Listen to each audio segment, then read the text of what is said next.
오늘 우리 몇 분 이렇게 새로 오신 분도 계시고 또 그동안 쉼터에서 같이 지낸 분들도 계시고 그래서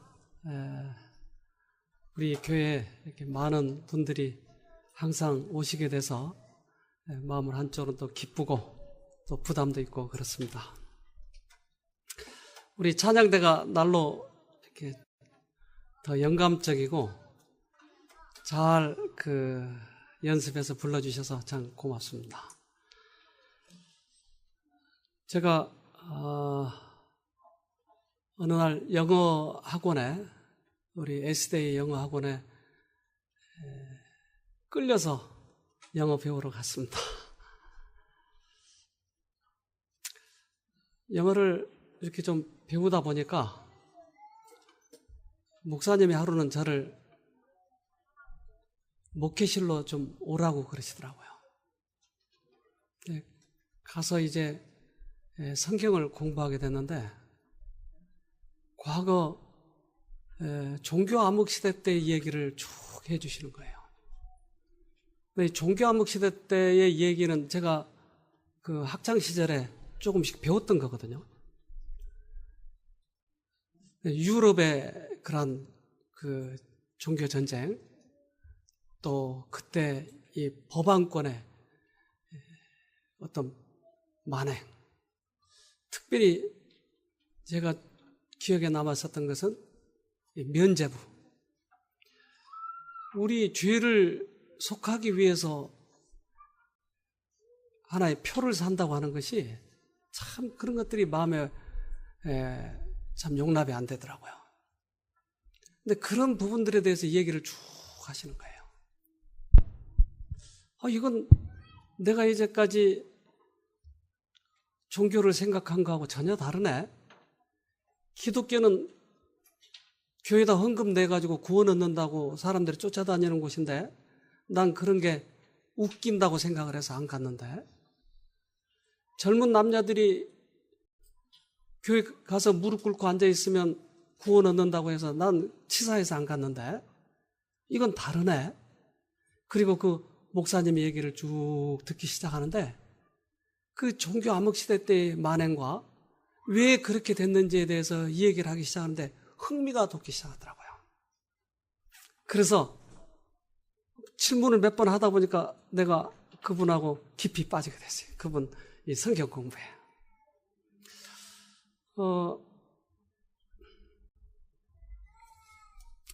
이제 왈덴스인 그 스위스의 한 고장에 왈덴스인들은 그때 기득권에 저항하기 위해서 이 프로테스탄트들, 저항주의자들은 성경으로 돌아가자. 우리가 이 교황권이 돈을 뜯어내고 또 의식과 예식으로 구원 얻는다고 하는데 성경에는 그렇게 말하지 않았다. 그리고 그들은 저항을 했어요. 근데 이러한 얘기들을 쭉 들으면서 야, 우리 목사님이 왜 이렇게 해박할까? 나중에 저보고 그러더라고요. 그게 책에 좀 나와 있는데 그 책을 좀 보시라고. 제가 이제 교회를 다니기 시작하면서 제일 먼저 보는 책이 그 책이었어요. 그래서 그들 종교 암흑 시대 때 있었던 일, 그들이 간증한 것들, 그들이 어떻게 변화됐는 것들을 쭉 써놓은 책을 제가 보면서 밤이 샌 줄은 몰랐어요. 얼마나 제가 감동을 받았던지. 여러분 만약에 필요하시면 나중에 저한테 얘기하시면 제가 그 책을 소개해드리겠습니다. 줄 수는 없고 또 여러 사람이 달라고 그러면 돈이 비싸니까 얼마나 제가 많은 감동을 받았던지 그때 이후로 제가 아주 그 책을 소중하게 많이 읽어보고 그렇게 했었습니다. 왜 종교 암흑 시대 때 그렇게 많은 사람들이 저항을 하고 기득권의 세력들은 그들을 없애버렸을까? 또한 감옥에 있는 그러한 사람들을, 죄수들을 끌어내다 가지고 그들의 옷에 십자 마크를 붙여가지고 입혀서 저 저항주의자들을 죽이면 너희들이 사면을 해줄 뿐만 아니라 그들이 가지고 있는 재산도 너에게 주겠다고 하는 그러한 조건하에 십자가라고 하는 그러한 그 미명하에 많은 기독교인들을, 참된 그리스도인들을 많이 죽였어요, 그때. 그러니까 우리는 역사적으로 이것을 규명할 수 없기 때문에, 왜? 서로 양쪽의 의견이 대두되기 때문에. 그러나 그러한 기록들이 지금도 남아있어서 그것을 증거하고 있고, 특별히 성령께서는 우리들의 마음에 그것이 참된 저항주의였다고 하는 것을 이렇게 말씀을 해 주십니다. 얼마나 많은 사람들이 끌려가고 죽고, 고문은 또 얼마나 많이 했고, 나중에는 이제 화염대 위에 올려놓고 그들을 자백시키고, 네가 얘기했던 것이 틀리다고 얘기하라. 그러면 죽이지 않겠다. 그러나 그들은 끝까지 그것을 유지하고 찬송을 하면서 죽어갔습니다. 이렇게 부르짖는 것들이 과연 무엇인가? 왜 그들은 목숨을 걸고 이렇게 부르짖었을까? 이번에 유럽에 간 우리 가까운 형제가 사진을 찍어 왔는데, 바티칸에 가면 이 교황들의 그런 초상화를 또는 조각들을 쭉 이렇게 진열해 놓고, 만신전이라고 하는 곳이 있는데, 그 만신전은 세계 곳곳에 만신을 갖다 놓는 것이, 이게 성전인 것입니다. 그리고 유럽에는 기독교가 그렇게 없어요. 거의 믿지들 않아요. 근데 우리 한인교회가 독일에 2군데가 있다는데, 거기에도 너무너무 교세가 약해서 뭐 교파를 초월해서 한인교회가 그렇게 없대요, 유럽에. 그러니까 왜 그렇게 돼? 그렇게 주장하고 하나님을 믿는다고 하는 주장을 하고, 지금도 굉장한 건물들이 들어서 있는 그곳에 왜 이렇게 하나님 믿는 사람들이 없는 것인가? 회의가 간다는 것이. 건물은 웅장하고 그들의 조각을 이렇게 만들어 놓은 거 보면 참 기가 막힌 만큼 아름답고,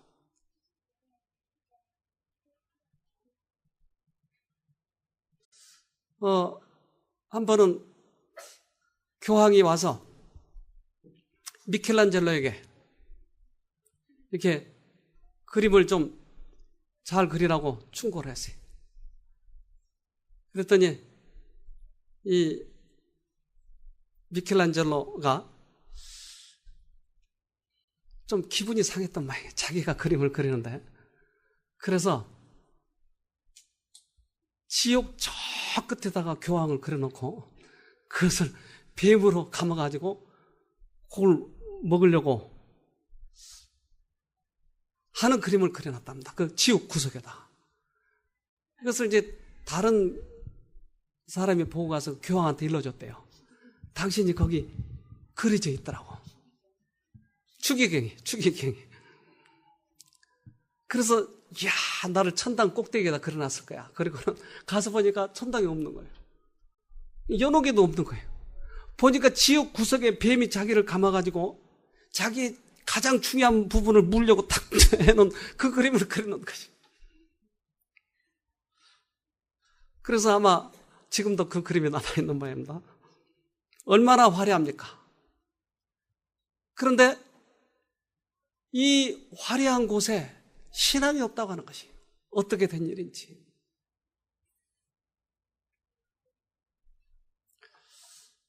우리들이 그렇게 우리 조상들이, 선조들이 투쟁하고 목숨을 걸고 유지하려고 했던 그 가장 큰 진리가 뭐냐고 하는 것이, 그들은 얼마나 투쟁을 했는지 몰라요. 무려 1260년 동안이나 종교 암흑시대 동안에 투쟁을 했던 것이, 1년도 아니고 10년도 아니고 100년도 아니고 1260년 동안이나 그들이 지속적으로 부르짖고 저항했던 그 이유가 뭐냐고 하는 것입니다. 우리 프로테스탄트인 올리베타는 다음과 같이 말합니다. 프로테스탄트인 올리베타는 다음과 같이 말하였다. 이 세상에는 2가지 종교밖에 없다.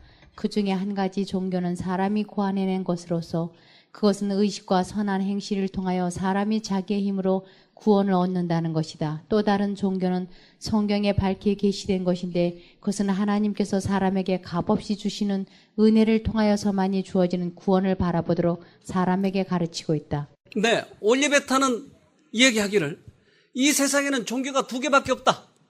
하나는 사람이 고안해낸 것으로 선한 행실이나 고행이나 또는 무언가 헌금을 해서 구원을 얻으려고 하는 것이다. 근데 또 하나는 성경에서 밝히 말한데 그것은 오직 믿음으로 구원하는 것입니다. 그래서 그들 종교 암흑 시대 때 그들이 그렇게 투쟁했던 그러한 이유는 믿음으로 구원 얻는다고 하는 것을 끝까지 주장하기 위해서 목숨을 내놨다고 하는 것입니다. 의식과 예식과 우리들의 고행으로 절대 구원을 얻을 수 없다고 하는 것입니다. 지금도 마찬가지입니다. 그들이 그렇게 주장했던 그러한 종교, 그것이 세월이 지나면서 아무것도 아니었던 것이 그들이 성경으로 돌아와서 부르짖었던 그 기별만이 지금도 남아있다고 하는 것입니다. 르페부르는 1512년에 아직도 루터나 츠빙글리가 개혁 사업에 손을 대기 전에 르페부르는 믿음으로 말미암아 우리에게 주는 의, 곧 은혜로 말미암아 의롭다 하시고 영생에 이르게 하시는 의를 주시는 분은 하나님이시다라고 기록하였다. 그는 또 구원의 오묘한 이치를 깨닫고 다음과 같이 부르짖었다. 아, 이 얼마나 말할 수 없이 놀라운 교환이냐. 무죄한 분이 죄인으로 선고를 받고 죄인이 자위의 몸을 얻게 된다. 축복받은 분이 저주를 받고 저주를 받은 자가 축복을 받는다. 생명의 임금이 죽고 죽은 자가 살아난다. 네, 믿음으로 구원 얻는 것이. 즉 우리가 죄를 졌지만 죄의 값은 예수가 받는다고 하시는 겁니다.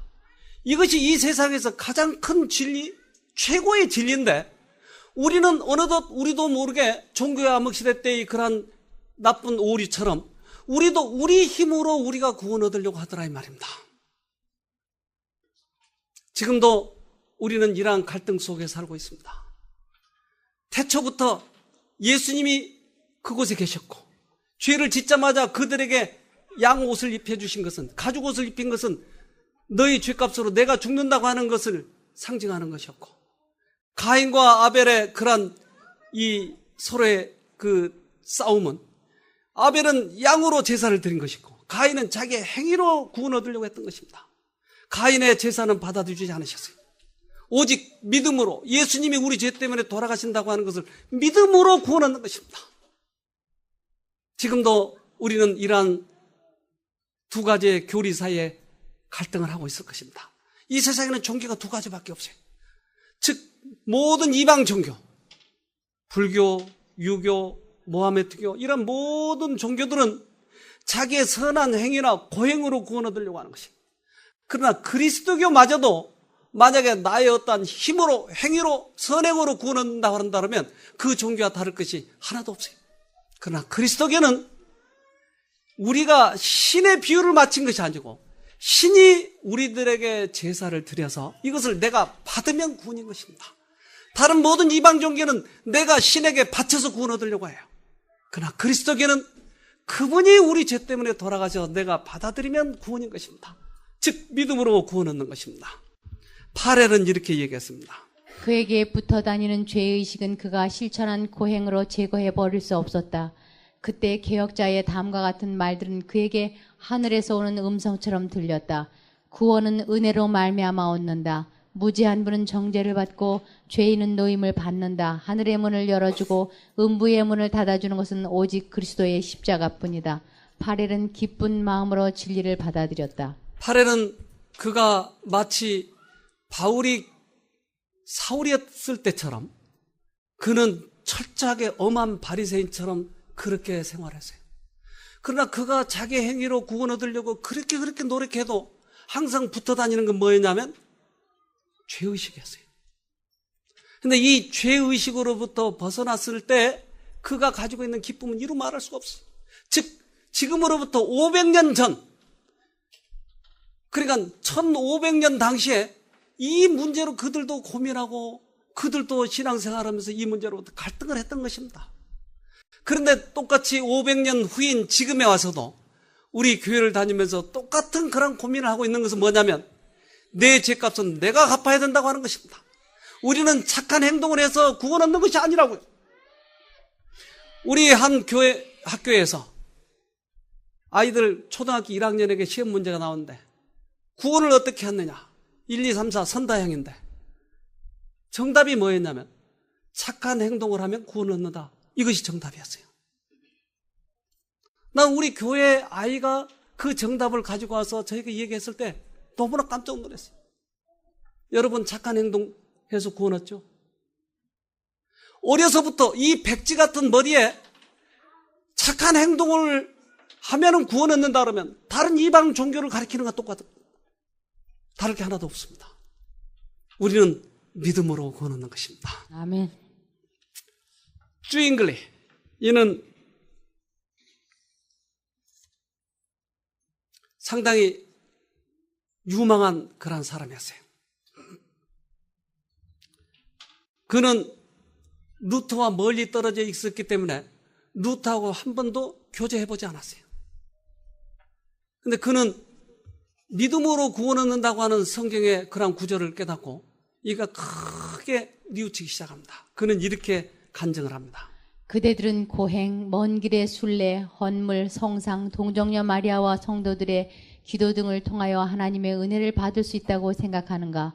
그리고 우리의 긴 기도에 어떤 공로가 있다고 생각하는가? 번쩍번쩍하는 두건, 반반하게 민 머리, 치렁치렁 끌리는 옷, 금박으로 아로새긴 덧신, 그 모든 것들이 이 무슨 유익이 있으리라고 생각하는가? 하나님은 마음을 보신다. 그런데 우리의 마음은 그분에게서 멀리 떠나 있다. 십자가에 달리신 그리스도는 모든 믿는 자들의 죄를 영원히 보상하신 희생 제물이 되신다. 네, 주잉글리의 간증인 것입니다. 그는 설교를 잘했고 대학을 우수한 성적으로 나왔고 그렇기 때문에 그는 수도원에 설교를 초청을 받았어요. 근데 거기 가보니까 아주 긴 순례 행렬을 하고 있는 것이 많은 사람들이 그곳에 그 수도원에 들어가면 완전히 죄를 우리가 속함을 받는다고 하는 것이, 그리고 거기에 편말에는 이곳에서 완전히 속죄를 얻을 수 있다라고 큰 글씨로 써놨던 것이.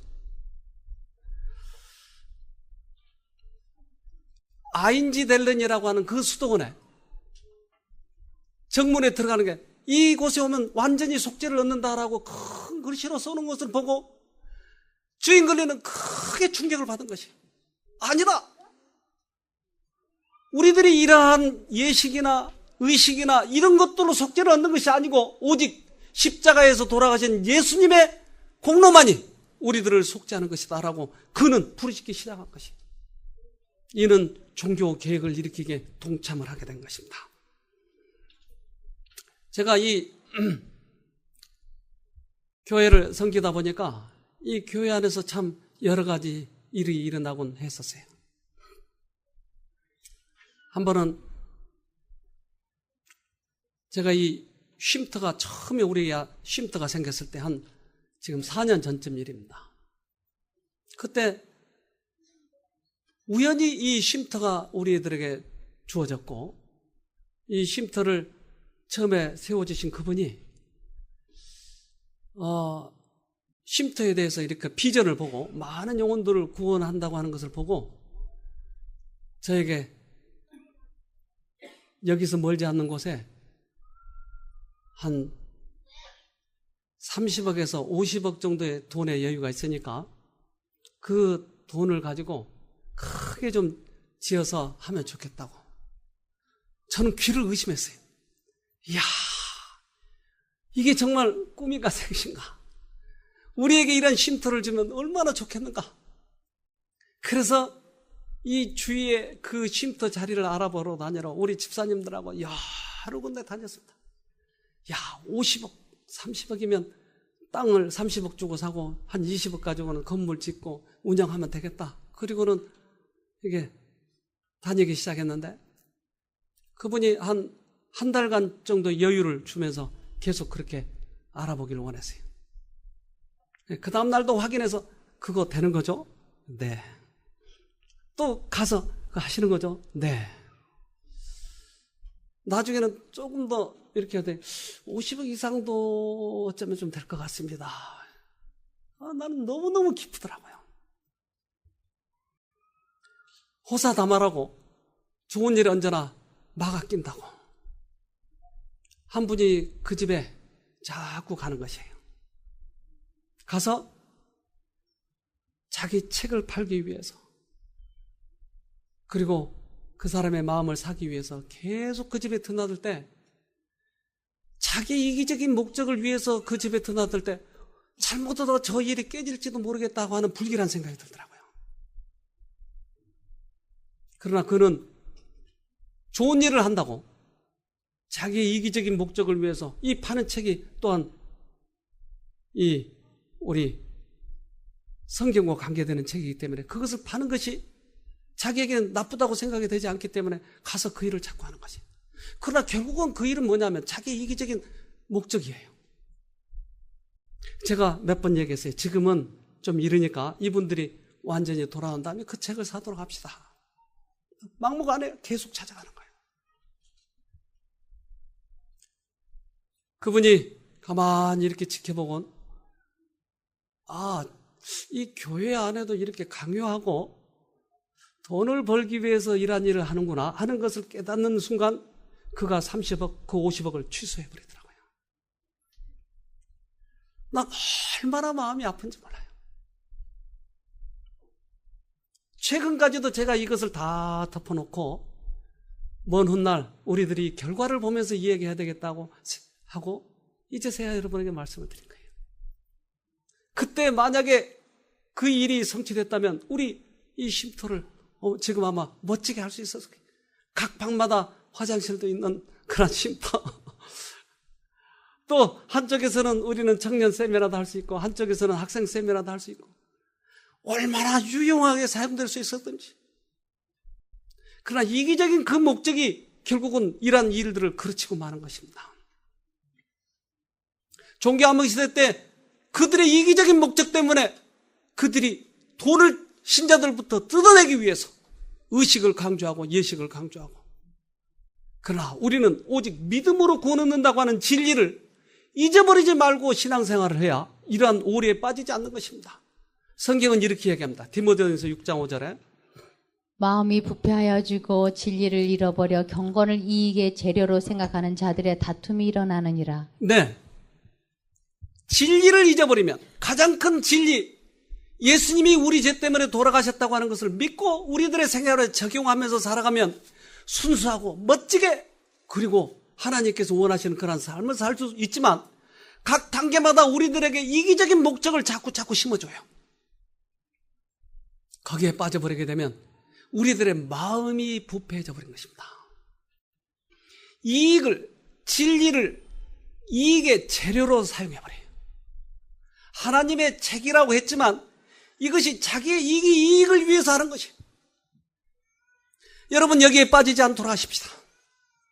하나님께서는 순수하게 가기를 원하는 것이. 그러나 하나님께서 내가 이만큼 충성했고 하나님께 이러한 믿음을 내가 표했으면 하나님께서도 나에게 주실 것이라고 하는, 어떤 이익을 주실 것이라고 하는 잘못된 생각을 하면 안 된다고요. 더 하나 읽어보겠습니다. 6장 6절부터. 그러나 지족하는 마음이 있으면 경건이 큰 이익이 되느니라. 우리가 세상에 아무것도 가지고 온 것이 없음에 또한 아무것도 가지고 가지 못하리니 우리가 먹을 것과 입을 것이 있은즉 족한 줄로 알 것이니라. 네. 그러나 우리 마음에 지족하는 충분한 느낌을 가지고 있으면, 이것을 받아들이면 경건이 큰 우리들에게 이익이 된다. 하나님께서 우리에게 이렇게 축복하신 만큼을 내가 감사한 마음을 가지고 있으면 경건의 이익이 된다고 하는 것이. 그런데 다른 사람과 비교해서 왜 나는 이럴까? 왜 나는 이런 정도밖에 안 될까? 예수를 믿는데 왜 나는 이러지? 하는 마음을 가지면 마음이 부패해져 버리더라 이 말입니다. 우리의 지족하는 마음을 갖도록 하십시다. 한 번은 대학에서 아주 유명한 철학자 있고 그는 이제 유망한 교수로 추앙을 받는 사람이 있었어요. 그 사람 이름은 칼빈이었습니다. 이는 스콜라 철학을 가지고 있었고, 그는 자기가 이 교황권에서의 교리를 아주 잘 배웠기 때문에 이것을 설교하는 데 있어서 능통했었어요. 가는 곳마다 인기가 있었어요. 어느 날 학교에서 한 사람이 자기에게 전도를 하는데 이상하게 그 전도의 말씀이 그의 뇌리를 뚫어버린 것이에요. 우리는 이제까지 그 교리를 잘 알면 구원 얻을 것이라고, 또한 그 교리대로 생활하면 자기에게 구원이 있고 다른 사람들 구원이 있을 것이라고 하는 생각을 가지고 있었는데 그 사람의 얘기를 듣는 순간 오직 믿음으로 구원 얻는다고 하는 것을 그가 외치고 있었던 것이, 그것이 자기 뇌를 이렇게 뚫고 들어온 것이. 그는 고민에 빠지기 시작했습니다.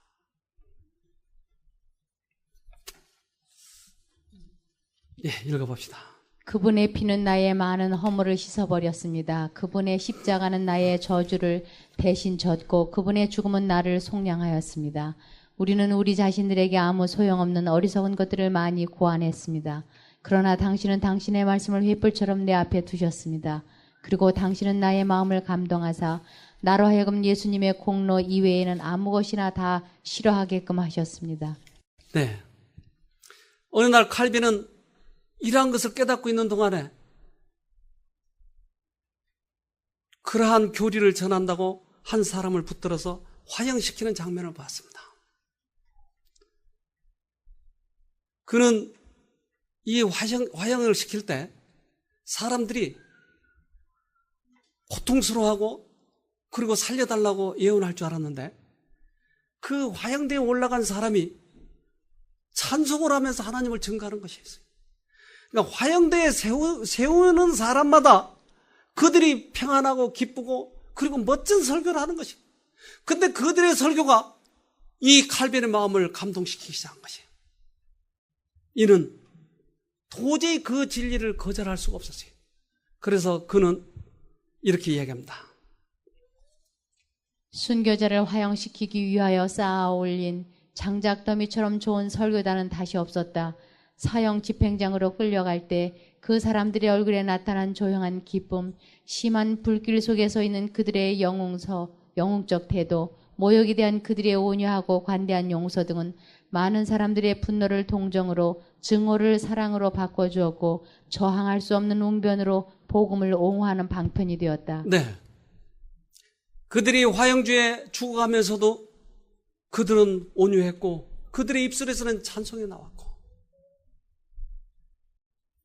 우리는 이 세상을 살아가면서 때때로 어려움을 당해요. 힘들기도 해요. 그러나 우리들이 어려울 때는 힘들어하고 고통스러워하고 그것을 짜증내고 하는 것은 정말 내가 그리스도를 바라보고 있는가 하는 거예요. 심지어 불 속에서도 그들은 온유했다고요. 때로 나에게 어떤 명예가 없어질 수도 있겠죠. 때로 재산이 잘 불지 않을 때도 있겠죠. 근데 그것이 우리들의 믿음이 적다고 하는 증거는 아니라고요. 우리는 불 속에서도 죽을 수도 있다고 하는 것입니다. 이러한 때 우리의 마음이 온유하고 평안하고 평정을 되찾고 주님의 품성을 나타내게 된다면 많은 사람들이 그것을 보고 감동을 받을 것입니다. 지금 우리는 그동안 1260년 동안, 아니 6000년 동안 내려온 가장 큰 진리를 우리는 우리 생활 속에서 지금 적용시켜야 할 때라고 생각합니다. 그것은 예수님이 우리 죄 때문에 돌아가신 것을 실생활에서 받아들이고 그리고 그것으로 인해는 우리들의 변화의 모습을 다른 사람들에게 보여줘야 될 때라고 생각합니다. 루터는 이렇게 얘기합니다. 루터는 종교 계획을 일으킨 지 얼마 후에 다음과 같이 말하였다.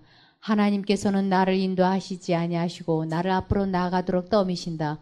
그분께서는 나로 하여금 넋을 잃게 하신다. 나는 나 자신의 주인이 아니다. 나는 평안히 살기를 갈망하지만 소동과 개혁의 와중에 던져져 있다. 루터는 자기가 개혁을 일으키려고 했던 것이 아니고 주님께서 그의 마음에 오셔서 주님께서 나를 떠미신다고 얘기를 하는 것입니다. 우리는 예수님을 믿고 예수님을 우리 마음에 모시게 되면 이제는 내가 사는 것이 아니고 내 안에 그리스도가 사시게 되는 것입니다. 가장 최고의 진리, 믿음으로 말미암는 의의 기별은 우리들에게도 이 현실 속에서 적용하기를 원하는 것입니다. 우리는 고행으로 구원 얻는 것이 아니요 믿음으로 구원 얻는 것이. 그런데 이 믿음을 현실 속에서 적용하지 않기 때문에 우리들의 생애가 그렇게 고달프고 힘들고 하는 것이. 루터는 자기 힘으로 계획을 일으킨 것이 아니고 그의 마음속에 주님께서 들어오셔서 떠매셨던 것입니다. 신약 성경을 가장 많이 썼던 바울은 그는 얼마나 많은 일들을 했는지 몰라요. 40에 하나 감한 매를 맞는 것이, 40에 하나 감하면은 40대 때린 다음에 하나를 빼는 거예요. 그 다음에 39대를 때는 것이. 그 다음에 하나 빼서 38대를 때는 것이. 여러분, 그러면 몇 대를 맞는 거죠? 난 계산을 못 하겠더라고, 이거. 나는 나 같은 사람 맞으면 안 돼. 그러니까 계산을 못 하니까. 그렇게 많이 맞고도 전파를 하는 이유냐, 뭐냐, 이거예요. 그의 마음속에 주님이 계셨기 때문에. 그래서 그는 이렇게 얘기합니다. 골로새서 1장 29절에 이를 위하여 나도 내 속에서 능력으로 역사하시는 이의 역사를 따라 힘을 다하여 수고하노라. 네. 내 속의 역사는 능력 때문에 내가 힘을 다해서 수고한다. 즉, 우리 죄 때문에 예수님이 돌아가신 것을 우리가 믿고 받아들이면 주님께서 우리 속에 능력이 들어오셔서 이제부터는 내가 나를 변화시킨 것이 아니고 주님이 나를 변화시킨다고 하는 것입니다. 이제까지 우리는 이방 종교처럼 그렇게 믿어왔어요. 우리가 성경을 공부하면 높은 수준으로 올라가게 되는 것이. 그런데 그 수준에 올라가지 못하면 내가 올라가려고 힘을 다 쓰는 것이. 그러나 우리가 예수를 믿는다고 하는 것은 내가 그 수준에 올라가는 것이 아니고 주님께서 오셔서 나를 끌어올리신 것이. 내 속에 역사하시는 힘을 따라 수고하노라. 그분이 하신다고요. 루터에게도 바울에게도. 여러분, 진심으로 예수님을 믿게 되면 우리 생애 속에서 그것이 일어난다고 하는 것입니다. 어느 날 요한 웨슬레, 그가 배를 타고 가는데 거기에 이제 풍랑이 일기 시작을 했어요. 그래 이제 목사 안수를 받은 다음에 선교하기를 위해서 그렇게 떠나게 됐는데 풍랑이 일자, 이야, 이거 빠져 죽으면 어떡하지? 그럼 전부 다들 다 불안해하는데 거기에 같이 탔던 모라비아 교도들이 있었어요. 근데 이들은 다 모여서 찬송을 하기 시작하는 거예요. 자기는 목사 안수를 받아가지고 선교를 하기 위한 거창한 목표를 가지고 가는데 그 자질구레하고 별로 볼품없는 그 모라비아 교도들이 모여서 웃으면서 기뻐서 찬송을 하고 있는 거예요. 너무나 자기가 대조적이고 자기 마음에 충격을 받은 것이. 나는 믿는다고, 그리고 설교를 잘한다고, 선교를 간다고 멋지게 이렇게 하고 있지만 자기 마음에 신앙이 없다고 하는 것을 깨닫기 시작한 거예요. 그는 이제 다시 그가 돌아와서 그것에 대해서 생각했는데 어느 날 모라비아인들이 전도를 하는 것을 들어보니까 이제까지 자기 마음속에 번민했던 그 문제를 이 모라비아인들이 해결해 주는 것이. 웨슬레는 그는 그 교리를 받아들이기 시작했습니다. 그리고 그가 이렇게 얘기합니다. 괴롭고 쓸쓸한 고투의 긴 세월, 엄격한 극기와 자책과 겸비의 긴 세월을 통하여 웨슬리는 하나님을 찾으려는 한 가지의 목적에 굳게 사로잡혀 있었다. 이제 그는 하나님을 찾았다. 그리고 그는 기도와 금식과 자선사업과 자기 희생으로 얻으려고 애쓴 은혜가 실상은 하나님께서 값없이 주시는 선물임을 깨달았다. 네, 우리들이 그동안 찾으려고 애를 썼고 고행으로 얻으려고 했지만 그것이 하나님께서 주시는 값없이 주시는 선물이라고 하는 것을 깨달은 것이에요. 여러분, 자존심을 내려놓고 내가 하려고 하는 모든 부담을 내려놓고 내 자신을 포기하고 주님께서 주시는 은혜를 받아보세요. 그러면 그 능력이 나를 변화시켜 줄 것이에요. 아멘. 내가 얻지 못하는 것을 얻게 해줄 것입니다. 저는 쉼터에 우리 형제들이 많이 와 있어요. 근데 그분들이 대부분의 질병들이 뭐냐면 인생에 대한 부담이에요. 짐이에요. 그러한 짐을 지고 있는데 거기에다 더 얹어져서 암이라고 하는 고쳐질 수 없는 그런 병들이 그의 마음들을 더 짓누르는 것이. 그렇기 때문에 그들은 힘들고 고통스럽고 인생 사는 것마저도 힘든 것이에요. 근데 그들에게 필요한 것은 뭐냐면 너 고쳐라. 너 힘들게 운동해라. 너 힘들게 어떻게 해라. 이것이 아니에요. 그러면 부담에 부담을 더 얻는 것이. 근데 그들에게 필요한 것은 값없이 주시는 하나님의 은혜를 경험하는 것이에요. 이것으로부터 내 마음이 자유를 얻을 때 모든 병으로부터 자유를 얻는 것입니다. 따라서 우리들에게 수고하고 무거운 짐진 자들아 다 내게로 오라. 내가 너희를 쉬게 하리라. 실제적으로 이분들이 그러한 짐에서 벗어날 때 회복이 되는 것을 우리 눈앞에서 보고 있는 것입니다. 지금 필요한 것은 우리들에게 우리의 행위로 구원 얻는 것이 아니고 우리의 힘으로 병을 회복시키는 것이 아니고 주님의 자비한 손길이 은혜가 우리들에게 오게 되면 우리는 회복이 되는 것입니다. 예수님이 이 땅에 오셔서 많은 사람들을 구원하셨는데 그것은 자기를 바라는 자에게 상을 주시기 때문에 그런 것입니다. 우리는 지금도 짐을 지고 있어요. 인생에 알 수 없는 그러한 짐. 그 웨슬레는 이것을 경험하기 시작한 것입니다. 더 읽어봅시다. 그리스도 안에 있는 하나님의 은혜는 그리스도인의 소망의 기초이며 그 은혜는 순종으로 나타날 것이다. 웨슬리의 생애는 그가 받은 위대한 진리 곧 그리스도의 속죄의 피를 믿음으로 말미암는 의, 마음속에서 역사하시는 성령의 새롭게 하는 능력, 그리스도의 모본을 따라 생애에 이루어지는 열매 등에 관한 진리를 전하는 일에 바쳤다. 네, 웨슬레는 그때부터 이 진리를 전하기 시작을 한 것입니다. 즉 그가 그동안에 그렇게 고행으로 얻으려고 했던, 선행으로 얻으려고 했던 그 진리를 얻지 못했지만 그가 마음을 내려놓고 그리고 주님께서 주시는 그런 은혜를 경험하면서부터 자기의 생애가 변화되는 것을 깨닫기 시작한 것입니다. 그동안에 학력이 높고 또한 어떠한 재물이 많고 명예가 많다고 하는 그 모든 것들은 우리들에게 구원에 이르게 진리를 얻게 하는데 그런 도움이 되지 못합니다. 그러나 모든 것들을 내려놓고 주님께서 주시는 그 은혜를 경험할 때 내 마음속에 솟아나오는 기쁨과 능력이 있는 것입니다. 이것을 경험할 때 우리는 얼마만큼 큰 평안과 기쁨과 또 우리 생의 변화를 경험한지 모릅니다. 여러분 이것을 꼭 경험하도록 하십시다. 아멘. 우리 아이가 이번에 그 선교 여행을 떠났어요. 푸에르토리코, 푸에르토리코. 이게 잘 안 돼요. 거기 남미 쪽에 거기 가서 선교를 하는데 가장 그 가능성이 있는 사람, 그 사람을 찾아가서 이제 전도를 하니까 이 사람이 옷을 거룩하게 입고 그리고 교회를 돌보는 사람이었어요.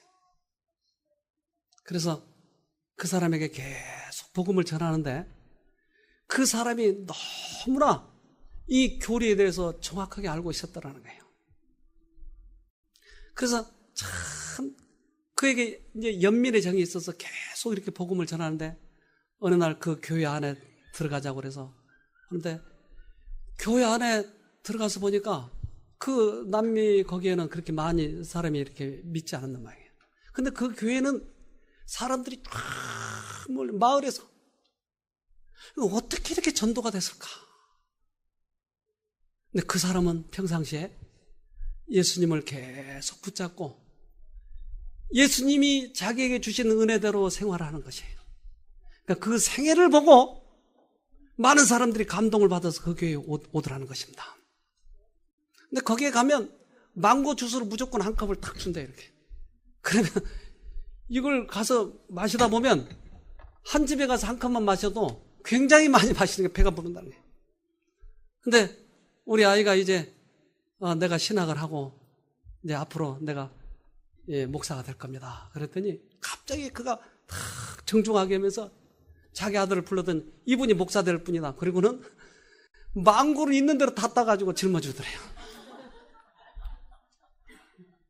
그래서 이분들의 관심을 가지고 있는 거예요. 과연 이분들이 누군가? 이분이 바로 감리교인인 것이에요. 자, 읽어봅시다. 그들과 그들에게 동조했던 소수의 다른 사람들은 경건치 않은 동료 학생들로부터 메소디스트 규칙 준수자라는 모멸적인 칭호를 받았다. 그러나 오늘날에는 그 칭호가 영국과 미국에서 가장 세력 있는 교파의 하나로 명예로운 이름이 되었다. 메소디스트, 이들은 감리교, 이들은 웨슬레가 그렇게 주장하고 부르짖었던 이 믿음으로 말미암는 의를 깨닫고 그들의 생애에서 나타났던 경험들을 보여주는 것입니다. 우리는 우리들의 생애로, 우리들의 힘으로 율법을 지키고 우리들의 선한 행동을 할 수가 없어요. 그러나 그리스도께서 우리 마음에 오시면 그리스도께서 우리를 변화시켜서 그러한 생애를 살 수 있게 해주신다고 하는 것입니다. 이들은 굉장한 훌륭한 진리를 가지고 있는 것이에요. 감리교회 이들은. 그들은 초창기에 웨슬레 그들이 전했던 그 기별이었던 것입니다. 그러나 지금 후손들이 와서는 이런 모든 것들이 다 그 중요한 진리들을 다 무시해버리고, 그렇기 때문에 지금은 감리교회가 많이 획일적으로 그렇게 발전되고 말았어요. 그러나 그들의 초창기에 있었던 이 웨슬레는 얼마나 훌륭한 사람이었는지 모릅니다. 웨슬리는 그는 하나님께서 맡겨주신 사업을 충실히 감당하였으므로 영광스러운 결과를 보게 되었다. 그는 나이 80세가 넘은 만년에 가서 곧 반세기 이상의 봉사의 생애를 통하여 50만 명 이상의 영혼들을 신자로 얻었다. 네, 그러한 생애, 자기가 깨달은 그 생애를 통해서 50만 명 이상 된 만큼 신자를 얻게 된 것입니다. 여러분, 우리들의 가식적인 그러한 신앙은 나중에 아무짝에도 쓸데없는 것이에요. 헌금, 그것으로 내서 구원 얻는다고요? 천만에요. 오직 구원은 믿음으로 얻는 것입니다. 그러나 우리들의 믿음을 통해서 예수님이 우리 마음에 오시면 반드시 그 열매가 있겠지요. 여러분, 가식적인 신앙을 이제 그냥 내려놓읍시다. 그리고 창세부터 지금까지 꾸준히 변하지 않고 있는 진리는 바로 믿음으로 구원 얻는 것, 그것입니다. 읽어봅시다. 살아있는 믿음과 행함이 있는 믿음으로 가장 작은 죄에도 용서가 있고 가장 큰 죄에도 용서가 있다는 이 큰 진리를 우리의 생활 속으로 가져오는 사람은 참으로 몇 사람 안 된다. 네, 가장 작은 문제에도 용서가 있고 가장 큰 문제에도 용서가 있고 아주 사소한 문제에 있어서도 우리는 이 믿음을 활용해서 해결해야 될 것이고, 큰 문제, 선교하는 문제 또는 굉장한 우리가 헌신하는 그 문제에 있어서도 용서의 경험, 예수님이 우리 마음에 오시는 이 경험을 통해서 해결해야 될 것이고, 아주 사소한 문제, 남편과 부인이 서로 티격태격하는 문제에 있어서도 이 용서를 적용해야 될 것입니다. 이것을 적용하지 않고 가식적인 신앙하면 주님이 오시는 날, 그날 모든 것들은 다 타버리고 말 것입니다. 그러나 이 믿음을 가진 사람만이 우리는 또 한 번의 세상에 가서 살 것입니다. 이 세상에서 우리가 얻을 것은 바로 이 믿음인 것입니다. 히브리서 9장 14절. 하물며 영원하신 성령으로 말미암아 흠없는 자기를 하나님께 드린 그리스도의 피가 어찌 너희 양심으로 죽은 행실에서 깨끗하게 하고 살아계신 하나님을 섬기게 못하겠느냐. 네, 예수님의 피가 우리들의 과거에 죽었던 양심, 과거의 잘못된 생애들을 어찌 바꿔주지 못하겠느냐. 우리를 만드신 그분이 우리의 마음을 어찌 새롭게 만드시지 못하겠느냐 하는 것입니다. 여러분, 이제 주님을 의지하도록 합시다. 그리고 이 세상이 이제 마지막에 가까운 이때 우리들의 마음이 진실한 믿음이 되어서 주님 오시는 날 우리가 모두 다 거기서 보도록 하십시다. 다시 한번 믿음으로 승리하는 우리 모두가 되기를 간절히 바랍니다. 아멘. 하늘에 계신 아버지, 우리를 붙드셔서 당신의 가장 큰 진리를 깨닫게 해주셔서 감사합니다. 창세부터 지금까지 끊임없이 우리 마음속에 역사하셨고 믿음으로 구원 얻는다고 그렇게 말씀하신 그 진리를 잊어버리지 않게 도와주시옵소서.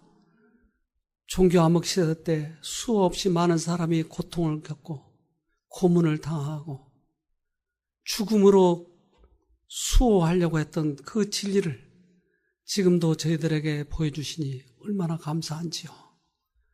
아버지, 믿음으로 구원 얻는 이 기쁨과 진리를 잊어버리지 않게 도와주시고 매 순간마다 적용하며 살아갈 수 있도록 도와주시옵소서. 작은 문제에도 용서가 있고 큰 문제에도 용서가 있는 것을 저희가 깨달았습니다. 사랑의 아버지, 우리의 현실 속에서 그 용서를 체험하게 하시고 거기서부터는 능력의 근원이 저희 마음에 역사하셔서 우리도 생애가 바꿔지고 또한 주님의 일을 할 수 있도록 도와주시옵소서. 우리 눈이 혹 잘못 볼지 모릅니다. 사랑의 아버지, 우리들의 눈을 주님께만 고정시킬 수 있도록 도와주시고 믿음으로 승리하는 우리 모두가 되도록 도와주시옵소서. 지금은 주님이 오실 날이 가까운 것 같습니다. 아버지, 이 시기에 꼭 믿음으로 주님을 붙들어서 실패하지 않는 삶이 되도록 우리 모두에게 축복해 주시옵기를 예수님 이름으로 기도합니다. 아멘.